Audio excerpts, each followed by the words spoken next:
Alright. Quick showcase of map, and then I'm going to talk about all the changes I made and give you guys a couple of tips what you can do to improve your clear. There's a lot of stuff that even I didn't know because I'm really not a Deadeye player, and I didn't care too much. But for this strat specifically, you want a lot of good normal and blue mob clear, and I think I just achieved that. And I want to go a little bit over what I did on this character, why I switched to Deadeye instead of Pathfinder, and yeah, what problems I came up with, and or what problems got into my way of doing the Pathfinder specifically, and then yeah, I'm gonna wrap up the video. But yeah, as you can see, the clear is pretty fucking amazing now. Like I think we can clear the map within roughly a minute, a little bit over a minute now, usually.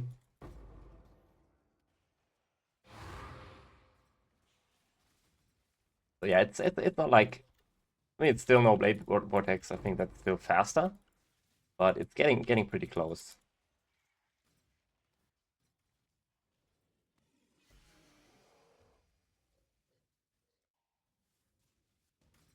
It's a bit of a blunder, actually. I should have clicked it before.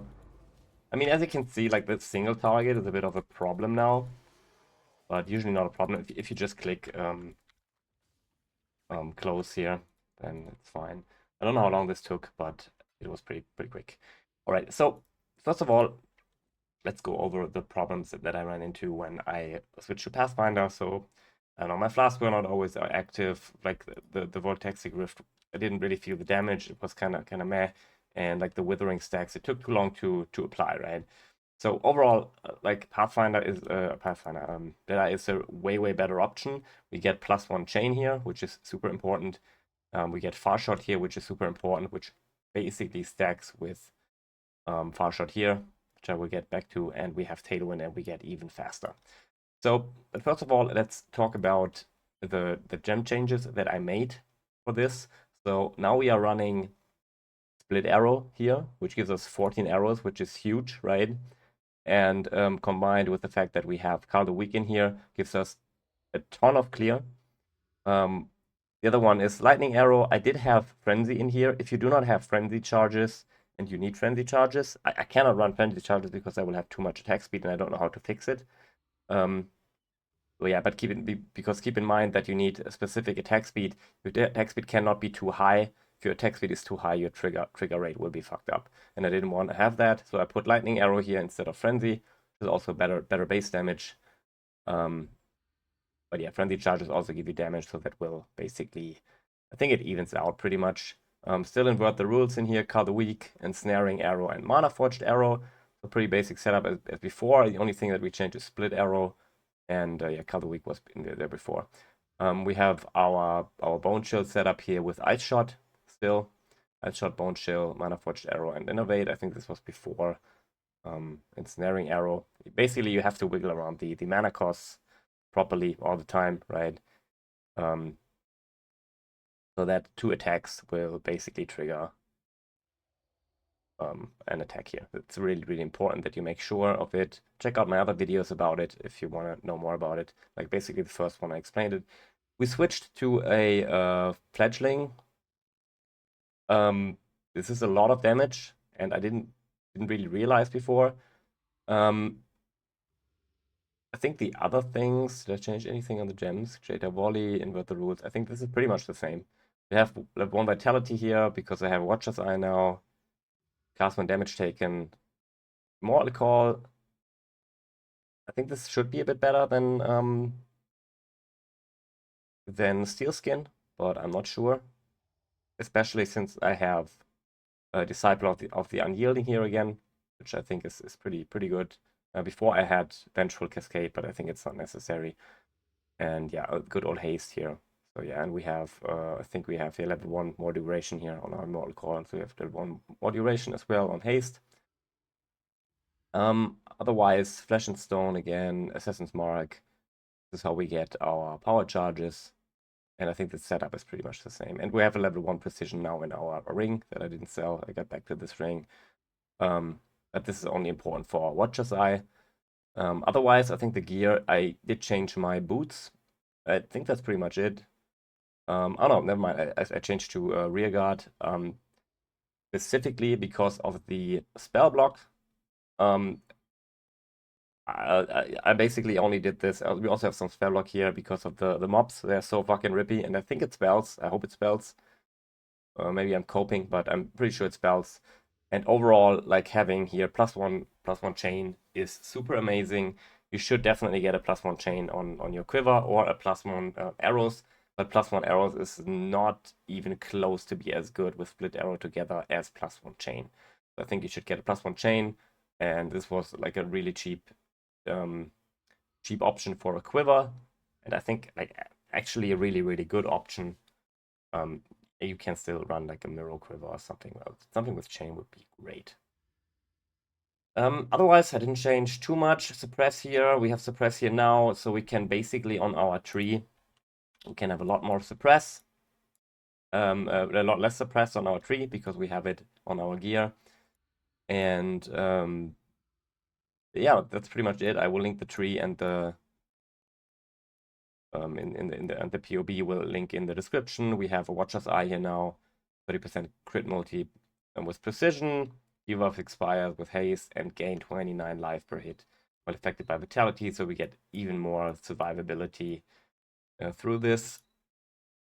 Now, the important things that are the important thing that is really good, and yeah, let's talk about the 5 things that will really up your clear. So the TLDR, if you want to skip to this part, do get trick shot here and get chain distance. You can also get instead, but I couldn't fit this in because of the mana costs. You can get greater chain in here for the split arrow, or you can get greater chain on your main attack, on your lightning arrow. But I found out this greater volley still to be better because we will overall have a more area coverage and way more projectiles, right? But I believe on smaller maps where it's like tighter corners, etc., I think greater chain for greater volley would be better, or greater chain in here, but the mana cost won't allow this. So it's pretty hard to fit in. If you find a solution, you would need more mana cost on your main attack. There is some ways to do it, but I decided to stick with this. It feels really great. And as I said, like for our main attack, I think greater volley on dunes is better anyways. So what's the big deal about your chaining range? You have a specific area where your projectiles can chain to. So let's say your projectile is coming from here, right? And hits the mob in the middle, and then it can chain within a specific radius. And what 45% means is basically it will double the area that it can chain to, which is absolutely fucking huge, right? And if you have 2 chains, this is even better. So get at least like this node, or get greater chain support. It's really amazing how good for clear this is. And yeah, a ricochet here, obviously, so you get +1 chain. The other thing is this Farshot. I didn't know this, and I had to look this up as well. This Farshot is not the same as this Farshot. So you might wonder, why do you have Farshot here and why do you have Farshot here? The Farshot on items, etc., is basically a standalone thing, and it adds up with this Farshot. So it's up to 90%. Yeah, I think 90%. Yeah, up to 90% more damage on ranged enemies. This is really good. And another thing that I removed, I did not know how this interact, and I also looked this up. I thought point blank in combination with Farshot is a good thing, because like even if it evens out a little bit, it's not gonna be so much less damage. But from the numbers that I saw, if I looked this up on, I asked Gemini, and he spit out like a really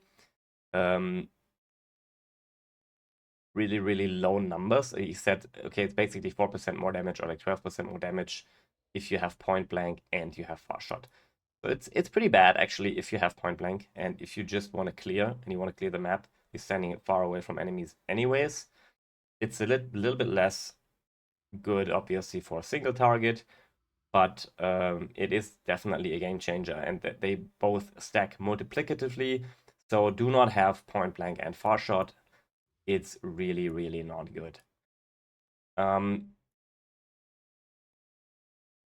Yeah, I think overall, I had two more things. I think I forgot about it. Rearguard for Spellblock.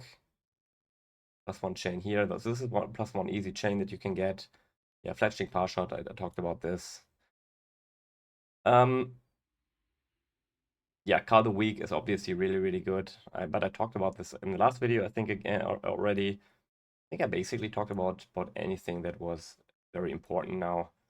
You can probably get a large cluster here as well, but I decided to not get it yet. I didn't wrap my head around this. I instead got all the nodes here that got freed up. Yeah, also one more thing that you can do, obviously, is get a tattoo of the Ramako sniper everywhere. So this is 5% more projectile speed, so basically 5% more increased damage on all of these. And I also took freedom of movement down here for for even more speed. And yeah, if you do not have onslaught boots, you can't get them. You can get onslaught here. Did I change anything else? I think I talked pretty much about all the things that are important. Yeah, I think that's basically it. So yeah, if you have any problems with clear, use Cull the Weak. Use a split arrow in the setup. It is fucking great. And yeah, make sure your mana costs are fine or are fixed properly. If you do not know exactly how to set it up, just set it up the way that I set it up. It took me yesterday all day to make this perfect, basically. So yeah, you can pretty much believe me that I try to make it as good as possible. We are insanely fast now, and as you have seen, we have insanely good clear now. And yeah, we have so much attack speed as well that I can't even get frenzy charges anymore. Like, we will get over the threshold, so I just don't use frenzy charges, which is defensively good because we can basically click the altars without getting the defensive downside. I think I talked enough. I hope this helped, and you can use these couple tips to get an insane clear build for this, specifically for this strat. And yeah, Rearguard, as I said, is pretty good defensively. I'm repeating myself. All right, so yeah, thanks for watching, and bye.